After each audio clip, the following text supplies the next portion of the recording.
نحمده ونصلي على رسوله الكريم اما بعد فاعوذ باللہ من الشیطان الرجیم بسم اللہ الرحمن الرحیم ربی یسر ولا تعسر وتمم بالخیر وبک نستعین آمین ثم آمین۔ السلام علیکم ایوری ون۔ تو آج کا کویسچن ہے، مصیبت کیا انسان کی غلطی یا عمل کا نتیجہ ہوتا ہے؟ اس کا آنسر ہمیں ملتا ہے سورہ عمران کی آیت 165 میں۔ تو بسم اللہ کرتے ہیں اس کی ٹرانسلیشن کے ساتھ۔ جب تمہیں ایک ایسی مصیبت پہنچی جس سے دگنی تم دشمن کو پہنچا چکے تھے، تو کیا تم ایسے موقع پر یہ کہتے ہو کہ یہ مصیبت کہاں سے آ گئی؟ کہہ دو کہ یہ خود تمہاری طرف سے آئی ہے، بے شک اللہ ہر چیز پر قادر ہے۔ بے شک یا رب العالمین۔ جنگ بدر میں مسلمانوں نے 70 مشرکوں کو قتل کر دیا تھا اور 70 مشرک گرفتار کر لیے گئے تھے۔ اس کے بعد جنگ احد میں 70 مسلمان شہید کر دیے گئے۔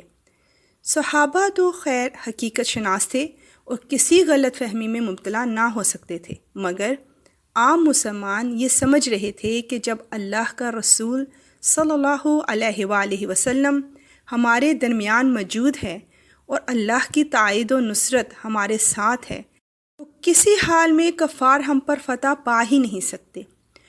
اور جب احد میں ان کو شکست ہوئی تو ان کی توقعات کو سخت صدمہ پہنچا اور انہوں نے حیران ہو کر پوچھنا شروع کیا کہ یہ کیا ہوا؟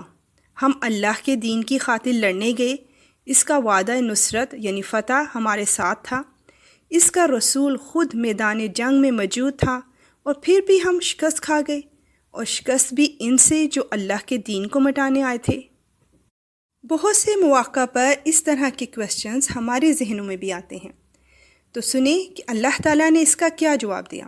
اللہ تعالیٰ نے فرمایا، اے نبی، آپ کہیں کہ یہ مصیبت تمہاری خود لائی ہوئی ہے، تم میری حکم عدولی کر کے احد پہاڑ سے ہٹے اور مال غنیمت لینے کے لیے ٹوٹ پڑے، تو پھر کیوں پوچھتے ہو کہ یہ مصیبت کہاں سے آئی؟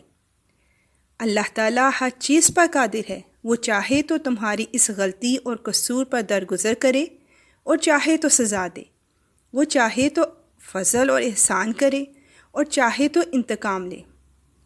I'm sure ہمیں بھی اپنے بہت سارے سوالوں کا جواب مل چکا ہوگا۔ اے پروردگار، اے غفور الرحیم، ہم تیرے کمزور اور عاجز بندے تجھ سے اپنے گناہوں کی معافی طلب کرتے ہیں۔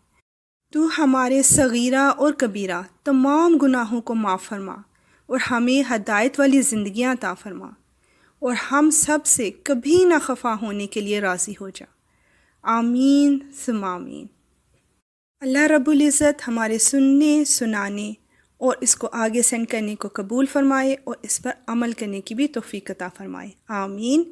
اور اب نیکسٹ ایپیسوڈ کا کویسچن، ایمان کی گواہی دینے کی انوکھی انفرادیت کیا ہے؟